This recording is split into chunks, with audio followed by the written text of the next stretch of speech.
Hi guys, welcome back. આજે આપણે બનાવી રહ્યા છે લસણની ચટણી. એમાં આજે આપણે જોઈ લઈએ કે કઈ સામગ્રીની આપણને જરૂરત પડશે. એમાં આપણે લીધું છે એક આખું લસણ ફોલેલું, એની કળીઓ તૈયાર છે. સ્વાદ અનુસાર મીઠું, એકથી દોઢ મોટી ચમચી લાલ મરચું, 1 ચમચી જીરું અને તેલ. એમાં આપણે લોઢિયું પણ જોશે એક નાનું, જેમાં આપણે લસણ સાતળીશું અને સરસ ચટણી બનાવીશું. અને આ છે એક ચોપર, જેમાં આપણે લસણ ક્રશ કરીશું. તો ચાલો બનાવી લઈએ આજે આપણે લસણની ચટણી. આ બધું ફોલેલું લસણ આપણે નાખીશું આ ચોપરમાં અને એને સરસ રીતે ક્રશ કરીશું.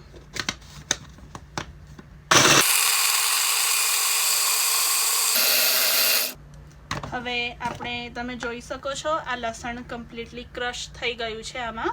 હવે આપણે આમાં થોડુંક જીરું નાખીશું અને થોડુંક રહેવા દઈશું જ્યારે આપણે લસણની ચટણી ગરમ કરીશું. અને આ જીરાને પણ આપણે ક્રશ કરી દઈશું.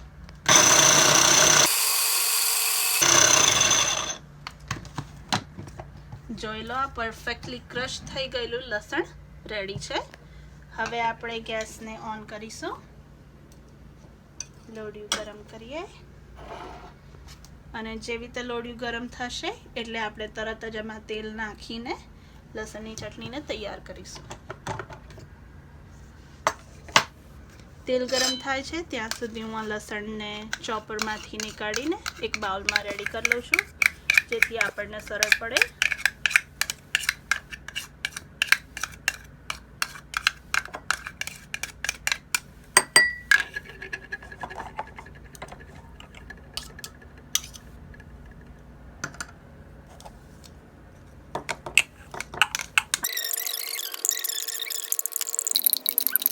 લોઢિયું ગરમ થાય છે ત્યાં સુધી આપણું લસણ આ તૈયાર છે.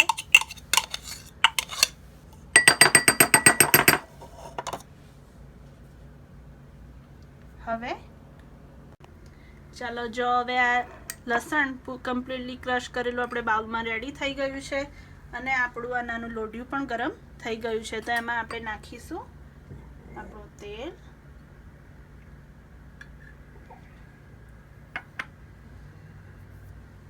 અને એમાં જશે આ જીરું. જીરું સાધારણ સાતળી જશે એટલે આપણે લસણ ક્રશ કરેલું નાખી દઈશું એમાં. ઓકે, હવે આપણે નાખીશું લસણ.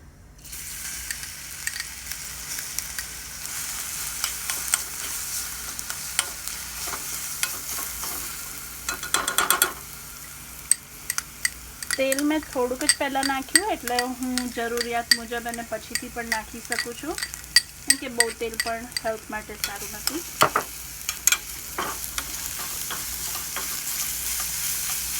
અને આપણે સરસ લસણને આ તેલમાં સાતળીશું.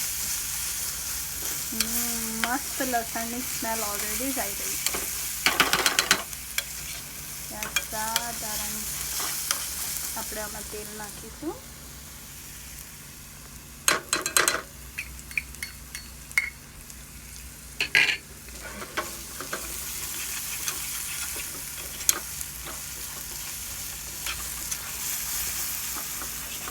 Smells good.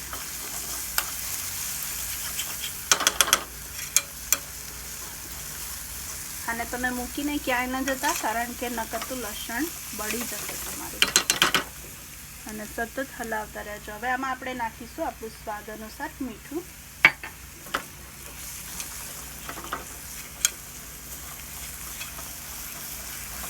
અને આને આપણે બરાબર મિક્સ કરીશું.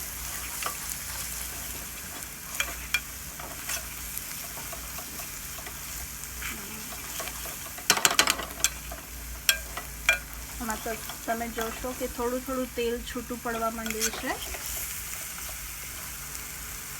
ચાલો, તેલ છૂટું પડવા માંડ્યું છે.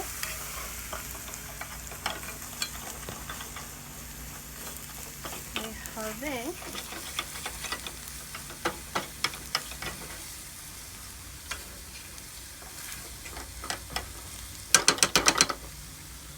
આપણે આમાં મરચું નાખી દઈશું.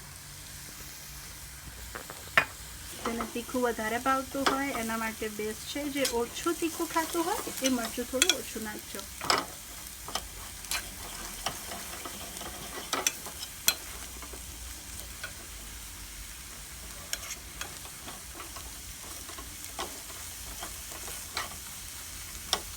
અને આ આપણી લસણની ચટણી તૈયાર છે. ગેસને બંધ કરી અને બરાબર મિક્સ કરી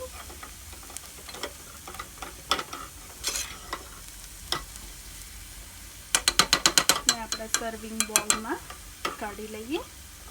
અને પછી એ ઠંડી પડે ત્યારે તમે લાંબો ટાઈમ એને સ્ટોર કરવા માટે એક ગ્લાસ કન્ટેનર કે એરટાઇટ કન્ટેનરમાં સ્ટોર કરી શકો છો.